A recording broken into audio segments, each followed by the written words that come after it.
In front of me is TECNO Spark 20C, and today I would like to show you how you can manage location. Begin by opening Tab menu and looking for Location shortcut.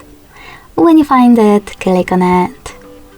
As you can see, my shortcut is blue, which means that location is enabled. To disable it, click on the same one again. If you want to, you can also go into Settings and scroll down to access Location section. Then tap on this switcher next to Location to turn it on or off. Thanks so much for watching. If you enjoyed this video, leave a like, comment and subscribe. Bye!